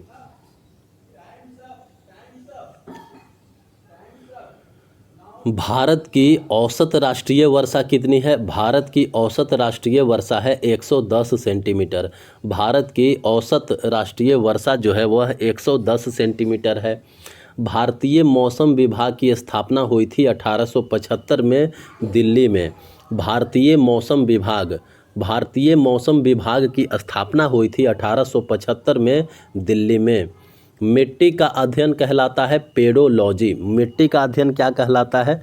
मिट्टी का अध्ययन कहलाता है पेडोलॉजी। सर्वाधिक उपजाऊ एवं सर्वाधिक मात्रा में पाई जाने वाली मिट्टी होती है जलोढ़ मिट्टी। सर्वाधिक उपजाऊ एवं सर्वाधिक मात्रा में पाई जाने वाली मिट्टी होती है जलोढ़ मिट्टी। जलोढ़ मिट्टी में अधिकता होती है कार्बनिक पदार्थों की। जलोढ़ मिट्टी में अधिकता होती है कार्बनिक पदार्थों की। जलोढ़ यानी दोमट मिट्टी। जलोढ़ मिट्टी में पाई जाती है पोटास एवं चूना। जलोढ़ मिट्टी में अधिकता होती है पोटास एवं चूना। जल धारण क्षमता सबसे कम होती है कौन सी मिट्टी की? जल धारण क्षमता जो है वो सबसे कम होती है बलुई यानी दोमट मिट्टी की। बलुई दोमट मिट्टी जो होती है उसको जल धारण की क्षमता सबसे कम होती है। सर्वाधिक पानी सोखने वाली मिट्टी कौन सी है? दोमट मिट्टी। सर्वाधिक पानी सोखने वाला दोमट मिट्टी और जल धारण क्षमता सबसे कम बलुई दोमट मिट्टी की। पुरानी जलोढ़ मिट्टी कहलाता है क्या? बांगर। पुरानी जलोढ़ मिट्टी जो होता है उसको बांगर कहते हैं और नया जलोढ़ मिट्टी जो होता है उसको खादर कहते हैं। काली मिट्टी का निर्माण कैसे चट्टानों से होता है? काली मिट्टी का निर्माण बेसाल्ट चट्टानों से होता है। और काली मिट्टी को कौन सा और मिट्टी कहा जाता है? काली मिट्टी रेको रेगुर मिट्टी कहा जाता है। कपास की खेती के लिए सर्वाधिक उपयुक्त मिट्टी कौन सा है? कपास की खेती के लिए सर्वाधिक उपयुक्त मिट्टी है काली मिट्टी। काली मिट्टी को ही रेगुर मिट्टी कहा जाता है। काली मिट्टी का विस्तार महाराष्ट्र में, मध्य प्रदेश में, गुजरात में, आंध्र प्रदेश एवं कर्नाटक में भी है। महाराष्ट्र, मध्य प्रदेश, गुजरात, आंध्र प्रदेश एवं कर्नाटक में काली मिट्टी पाए जाते हैं। लाल मिट्टी का रंग जो है वो प्रायः लाल क्यों होता है? तो लाल मिट्टी का रंग जो है वो लाल होता है लौह ऑक्साइड के अधिकता के कारण। लाल मिट्टी का लाल रंग लौह ऑक्साइड के अधिकता के कारण होता है। चाय की खेती के लिए सबसे उत्तम मिट्टी कौन सा होता है? चाय की खेती के लिए सबसे उत्तम मिट्टी है लेटेराइट मिट्टी। चाय की खेती के लिए सबसे उत्तम मिट्टी है लेटेराइट मिट्टी। लेटेराइट मिट्टी में बहुलता होती है आयरन एवं सिलिका की। लेटेराइट मिट्टी में बहुलता किसकी होती है? आयरन एवं सिलिका की। लेटेराइट मिट्टी में बहुलता होती है आयरन एवं सिलिका की। सर्वाधिक क्षारीय मृदा क्षेत्र है उत्तर प्रदेश में। सर्वाधिक क्षारीय मृदा क्षेत्र है उत्तर प्रदेश में। सर्वाधिक लवणीय मृदा क्षेत्र है गुजरात में। सर्वाधिक क्षारीय मृदा क्षेत्र है उत्तर प्रदेश में और सर्वाधिक लवणीय मृदा क्षेत्र है गुजरात में। मृदा अपरदन रोका जा सकता है वन रोपण से। वन रोपण से मृदा अपरदन को रोका जा सकता है। भारत में सर्वाधिक सिंचाई की जाती है लघु सिंचाई योजना के द्वारा। भारत में सर्वाधिक सिंचाई जो है वो लघु सिंचाई योजना के द्वारा सिंचाई किया जाता है। लघु सिंचाई योजना मतलब 2000 हेक्टेयर से कम कृषि योग्य सिंचित क्षेत्र। देश में सिंचाई का मुख्य साधन क्या है? भारत देश में सिंचाई का मुख्य साधन है नलकूप। नलकूपों की सर्वाधिक संख्या कहाँ है? उत्तर प्रदेश में। नलकूपों की सर्वाधिक संख्या है उत्तर प्रदेश में। फरक्का सिंचाई परियोजना कहाँ है? पश्चिम बंगाल में। फरक्का सिंचाई परियोजना जो है वो पश्चिम बंगाल में स्थित है। विश्व की सबसे बड़ी नहर परियोजना कहाँ स्थित है? इंदिरा गांधी नहर परियोजना। विश्व की सबसे बड़ी नहर परियोजना जो है वो इंदिरा गांधी नहर परियोजना है। देश की सबसे लंबी नहर कौन सा है? इंदिरा गांधी नहर, जिसे राजस्थान नहर भी कहा जाता है। देश की सबसे लंबी नहर इंदिरा गांधी नहर। राजस्थान नहर जल प्राप्त करती है, राजस्थान नहर जो है वो अपना जल प्राप्त करती है सतलज, ब्यास एवं रावी नदी से। राजस्थान नहर जल प्राप्त करती है सतलज, ब्यास एवं रावी नदी से। इंदिरा गांधी नहर का उद्गम स्थल है कहाँ है? पंजाब। इंदिरा गांधी का नहर स्थल है पंजाब। पंजाब में सतलज एवं ब्यास नदियों के संगम पर हरिके बैराज से। सतलज गांधी नहर का उद्गम इंदिरा गांधी नहर का उद्गम स्थल है पंजाब में सतलज एवं ब्यास नदियों के संगम पर स्थित हरिके बैराज से। National institute of solar energy कहाँ स्थित है? National institute of solar energy स्थित है गुरुग्राम में। National institute of solar energy स्थित है गुरुग्राम में। भारतीय कृषि की इतिहास पुस्तक किसके द्वारा लिखी गई है? MS रंधावा के द्वारा। भारतीय कृषि की इतिहास पुस्तक लिखा गया है MS रंधावा के द्वारा। देश में प्रथम कृषि विश्वविद्यालय की स्थापना कहाँ किया गया था? उत्तर प्रदेश, तत्कालीन उत्तर प्रदेश में पंतनगर 1960 में। देश में प्रथम कृषि विश्वविद्यालय जो स्थापित किया गया था 1960 में। देश के प्रथम कृषि विश्वविद्यालय का नाम क्या है? देश के प्रथम कृषि विश्वविद्यालय का नाम है गोविंद वल्लभ पंत कृषि एवं प्रौद्योगिकी। देश के प्रथम कृषि विश्वविद्यालय का नाम है गोविंद वल्लभ पंत कृषि एवं प्रौद्योगिकी विश्वविद्यालय, पंतनगर उत्तराखंड में। पंतनगर उत्तराखंड।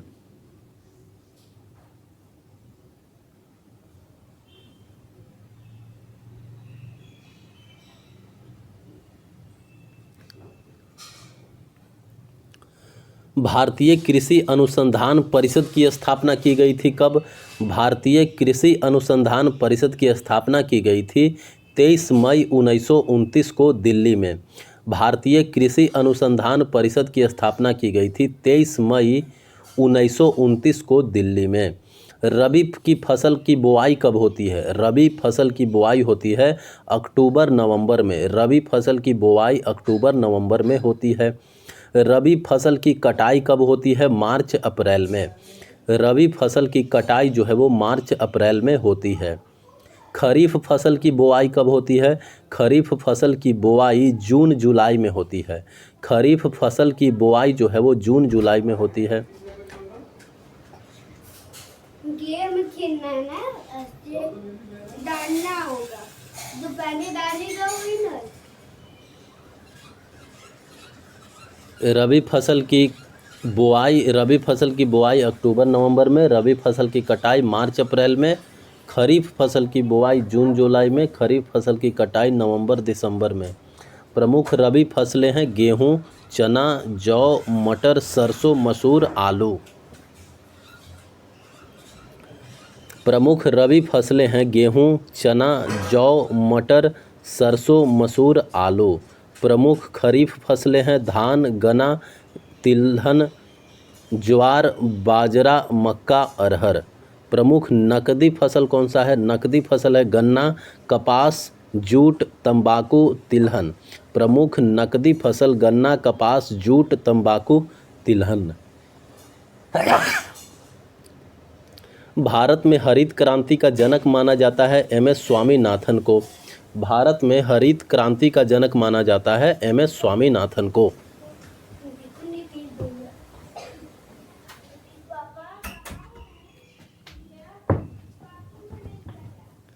भारत में हरित क्रांति का जनक माना जाता है MS स्वामीनाथन को।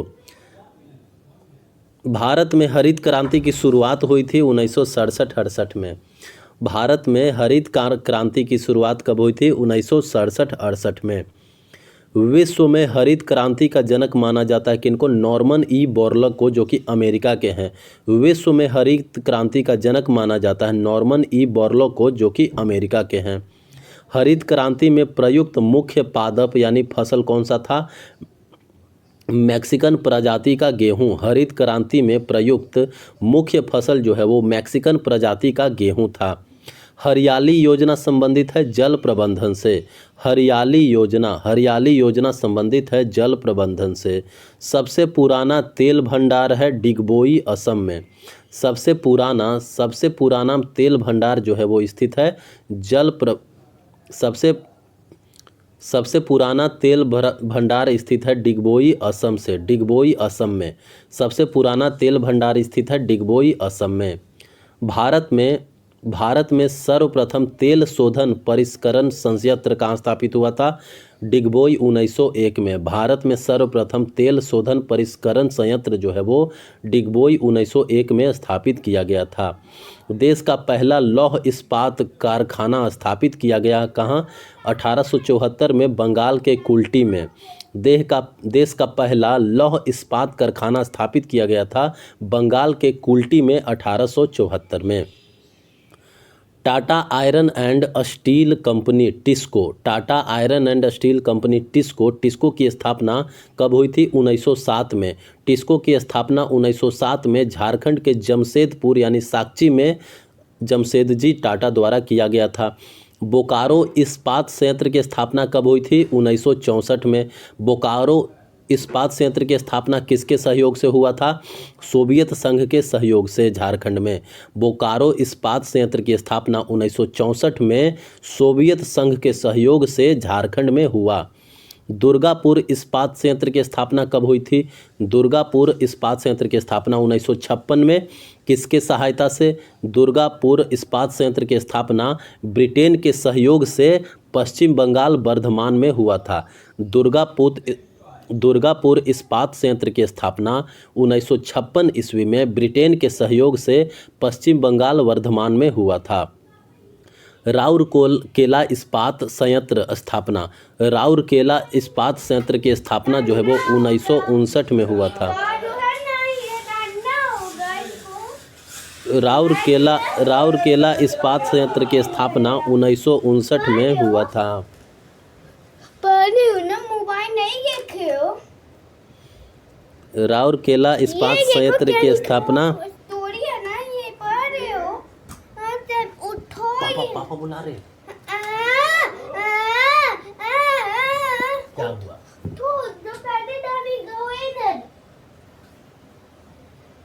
मैं अभी पढ़ूंगा। नहीं उठो।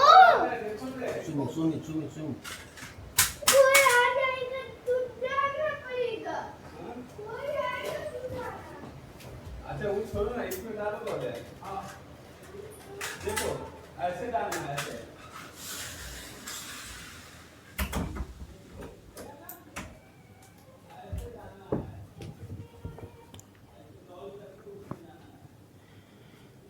राउरकेला इस्पात संयंत्र की स्थापना 1959 में जर्मनी के सहयोग से उड़ीसा में हुआ था। राउरकेला इस्पात संयंत्र की स्थापना 1959 में जर्मनी के सहयोग से उड़ीसा में हुआ था। भिलाई इस्पात संयंत्र की स्थापना कब हुआ था? 1955 में। भिलाई इस्पात संयंत्र की स्थापना 1955 में सोवियत संघ के सहयोग से छत्तीसगढ़ में हुआ था। भिलाई इस्पात संयंत्र की स्थापना 1955 में सोवियत संघ के सहयोग से छत्तीसगढ़ में हुआ। तो बोकारो इस्पात संयंत्र की स्थापना 1964 में सोवियत संघ के सहयोग से झारखंड में। दुर्गापुर इस्पात संयंत्र की स्थापना 1956 में ब्रिटेन के सहयोग से पश्चिम बंगाल में। राउरकेला इस्पात संयंत्र की स्थापना 1959 में जर्मनी के सहयोग से उड़ीसा में। भिलाई इस्पात संयंत्र की स्थापना 1955 में सोवियत संघ के सहयोग से छत्तीसगढ़ में। स्टील अथॉरिटी ऑफ इंडिया की स्थापना हुई थी कब? 24 जनवरी 1973 को। स्टील अथॉरिटी ऑफ इंडिया की स्थापना 24 जनवरी 1973 को हुई थी। भद्रावती लौह इस्पात कारखाना कहाँ स्थित है? कर्नाटक में। भद्रावती लौह इस्पात कारखाना स्थित है कर्नाटक में। सूती वस्त्र की पहली मिल स्थापित किया गया था कहाँ? कोलकाता के फोर्ट ग्लास्टर में 1818 में। सूती वस्त्र की मिल स्थापित किया गया था 1818 में कोलकाता के फोर्ट ग्लास्टर में। सूती वस्त्रों की राजधानी कहलाता है कौन? मुंबई। सूती वस्त्रों की राजधानी कहलाता है मुंबई। उत्तर भारत का मैनचेस्टर किसको कहा जाता है? कानपुर को। उत्तर भारत का मैनचेस्टर जो है वो कहा जाता है कानपुर को। दक्षिण भारत का मैनचेस्टर कोयम्बटूर। उत्तर भारत का मैनचेस्टर कानपुर और दक्षिण भारत का मैनचेस्टर कोयम्बटूर। भारत का बोस्टन कहलाता है अहमदाबाद। भारत का बोस्टन कहा जाता है अहमदाबाद को। सोने का रेशा किसको कहा जाता है? जूट को। जूट को कहा जाता है सोने का रेशा। भारत का प्रथम राष्ट्रीय उद्यान कौन सा है? भारत का प्रथम राष्ट्रीय उद्यान जिम कॉर्बेट राष्ट्रीय पार्क। जिम कॉर्बेट राष्ट्रीय पार्क जो कि उत्तराखंड में है।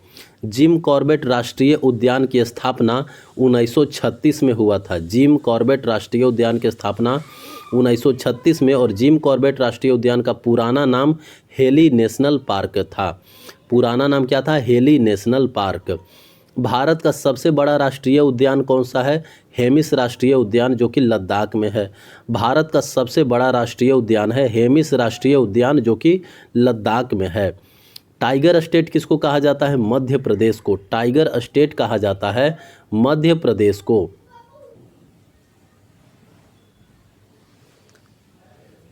भारत का सबसे बड़ा बाघ अभयारण्य कहाँ है? भारत का सबसे बड़ा बाघ अभयारण्य है नागार्जुन सागर श्रीशैलम आंध्र प्रदेश में।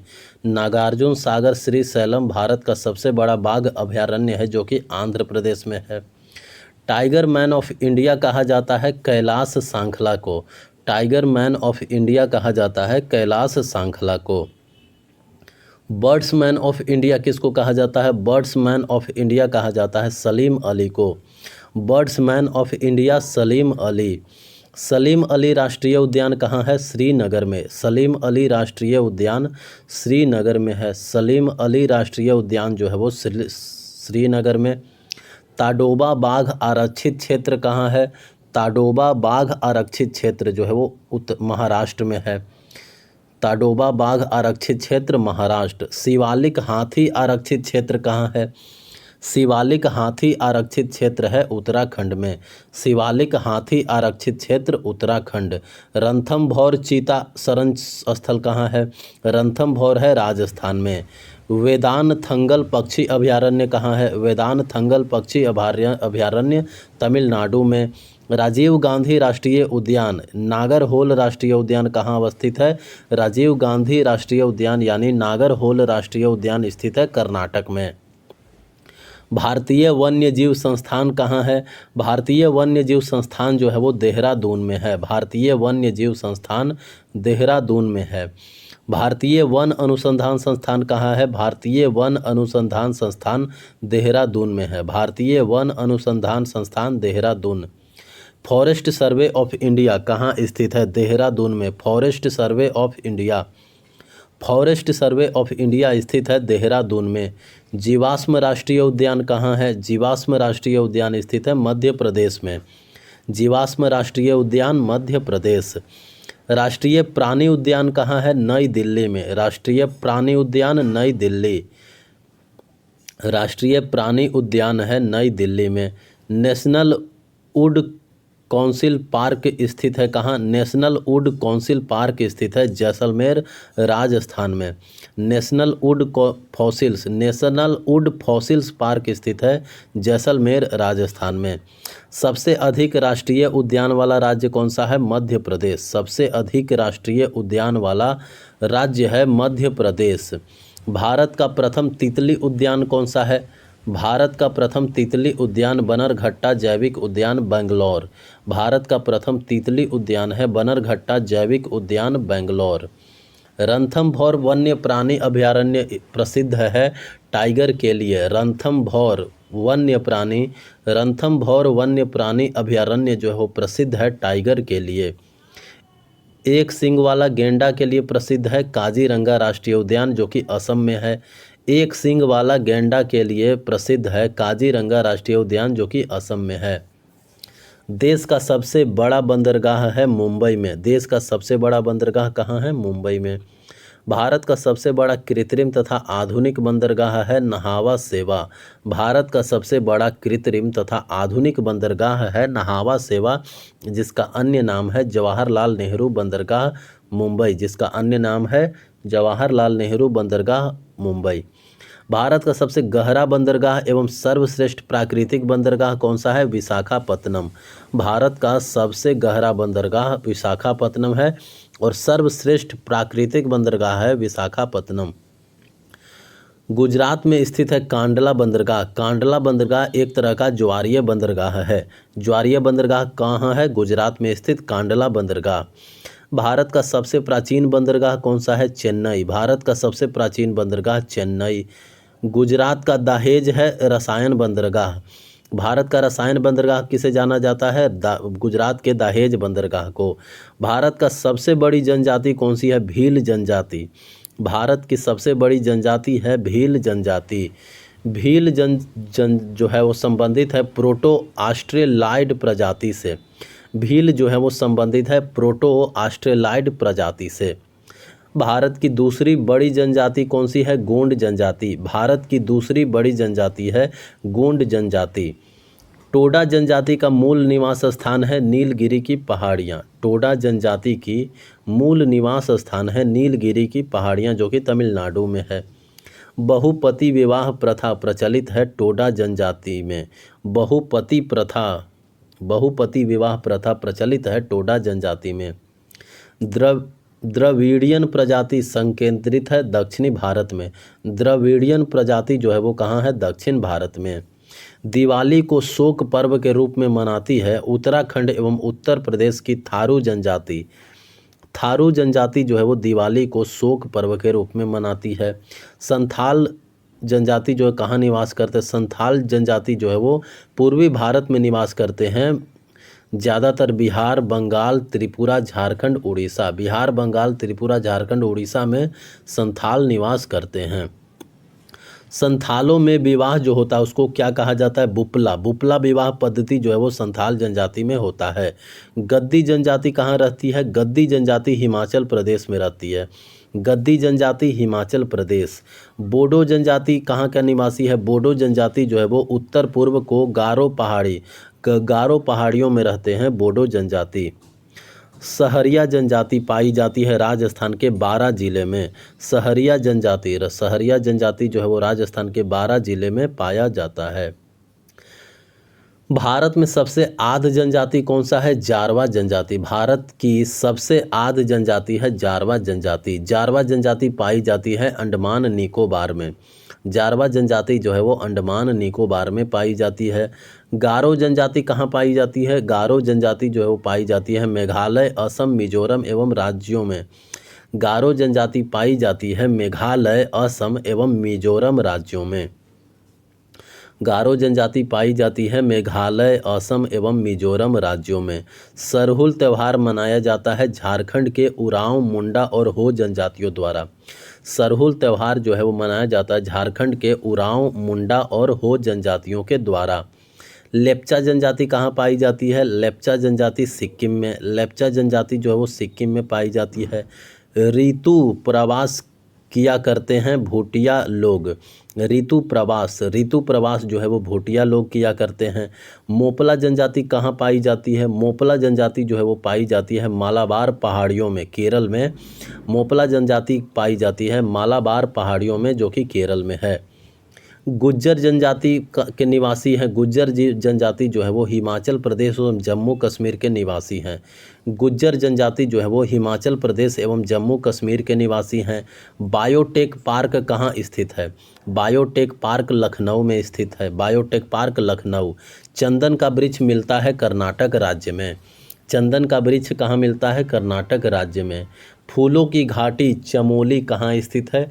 फूलों की घाटी चमोली स्थित है उत्तराखंड में। फूलों की घाटी चमोली स्थित है उत्तराखंड में।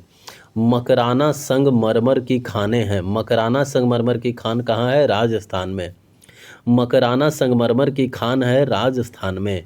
क्वार्ट्ज बनता है सिलिकॉन ऑक्साइड से। क्वार्ट्ज जो है वो सिलिकॉन ऑक्साइड से बनता है। क्वार्ट्ज बनता है सिलिकॉन ऑक्साइड से। भारी जल तैयार किया जाता है ट्रांबे में। भारी जल तैयार किया जाता है ट्रांबे में। सर क्रीक रेखा स्थित है कहाँ? कच्छ के रन में। सर क्रीक रेखा जो है वो स्थित है कच्छ के रन में।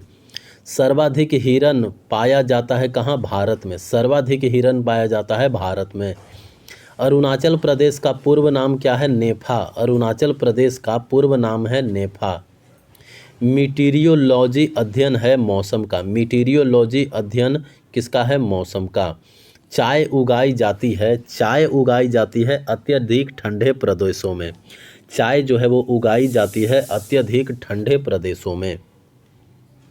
घाटशिला प्रसिद्ध है तांबा के लिए। घाटशिला जो है वो प्रसिद्ध है तांबा के लिए। बेला डीला लौह अयस्क खान कहाँ है? छत्तीसगढ़ में। बेला डीला लौह अयस्क खान छत्तीसगढ़। पृथ्वी पर घने वन मिलते हैं कहाँ? भूमध्य रेखा पर। पृथ्वी पर घने वन मिलते हैं भूमध्य रेखा पर। केसर उत्पादक एकमात्र राज्य है जम्मू कश्मीर। केसर का उत्पादन करने वाला मात्र एक राज्य है जम्मू कश्मीर। मेरी कल्चर क्या होता है? समुद्री जीवों की खेती करना मेरी कल्चर कहलाता है। समुद्री जीवों की खेती करना मेरी कल्चर। उर्वरक उत्पादन केंद्र अलवाय कहाँ स्थित है? उर्वरक उत्पादन केंद्र अलवाय। अलवाय जो है वो केरल में स्थित है। मॉन्ट्रियल सल्लेख। भारत में उष्णकटिबंधीय शुष्क सदाबहार वन मिलता है तमिलनाडु के तटीय भाग में। भारत में उष्णकटिबंधीय शुष्क सदाबहार वन मिलता है तमिलनाडु के तटीय भाग में। पूर्व का स्कॉटलैंड कहलाता है कौन? मेघालय। पूर्व का स्कॉटलैंड कहलाता है मेघालय। बिहार में स्थित सबसे लंबा नदी पुल। बिहार में स्थित सबसे लंबा नदी पुल महात्मा गांधी सेतु की लंबाई कितनी है? 5.575 किलोमीटर। गोंडवाना कोयला क्षेत्र कहाँ है? गोंडवाना कोयला क्षेत्र मध्य प्रदेश में स्थित है। गोंडवाना कोयला क्षेत्र जो है वो मध्य प्रदेश में स्थित है। मैंग्रोव वनस्पति पाई जाती है सुंदरवन में। मैंग्रोव वनस्पति जो है वो पाई जाती है सुंदरवन में। दंडकारण्य पठार अवस्थित है उड़ीसा छत्तीसगढ़ महाराष्ट्र में। दंडकारण्य पठार अवस्थित है उड़ीसा छत्तीसगढ़ महाराष्ट्र में। उड़ीसा छत्तीसगढ़ महाराष्ट्र एवं आंध्र प्रदेश में दंडकारण्य पठार है। तिरुपति अवस्थित है कहाँ? तिरुपति अवस्थित है शेषाचलम पहाड़ियों में। तिरुपति जो है वो अवस्थित है शेषाचलम पहाड़ियों में। नेतरहाट कहाँ स्थित है? नेतरहाट स्थित है झारखंड के लातेहार जिला में। नेतरहाट जो है वो झारखंड के लातेहार जिला में स्थित है। तलचर प्रसिद्ध है कोयला खनिज के लिए। तलचर जो है वो प्रसिद्ध है कोयला खनिज के लिए। सबरीमाला स्थित है कहाँ? केरल में। सबरीमाला स्थित है केरल में। समुद्री उत्पादों का सबसे बड़ा उत्पादक कौन है? केरल। समुद्री उत्पादों का सबसे बड़ा उत्पादक केरल है। कपास उत्पादन में अग्रणी राज्य कौन सा है? महाराष्ट्र। कपास उत्पादन में अग्रणी राज्य है महाराष्ट्र। इलायची काजू का बड़ा उत्पादक राज्य कौन सा है? केरल। इलायची और काजू का सबसे बड़ा उत्पादक राज्य है केरल। लाल मिर्च का बड़ा उत्पादक कहाँ होता है? लाल मिर्च का ज़्यादा उत्पादन होता है आंध्र प्रदेश में। भारत की प्रमुख खाद्य फसल क्या है? चावल। भारत की प्रमुख खाद्य फसल चावल। सबसे अधिक कहवा होती है कर्नाटक में। सबसे अधिक कहवा कहाँ होती है? कर्नाटक में। सबसे अधिक कहवा कर्नाटक। चावल का कटोरा कहा जाता है कौन से राज्य को? चावल का कटोरा कहा जाता है छत्तीसगढ़ को। पृथ्वी पर वस्तु का भार सर्वाधिक कहाँ होता है? ध्रुवों पर। पृथ्वी पर वस्तुओं का भार सर्वाधिक होता है ध्रुवों पर। भारत का सबसे महंगा शहर कौन सा है? मुंबई। भारत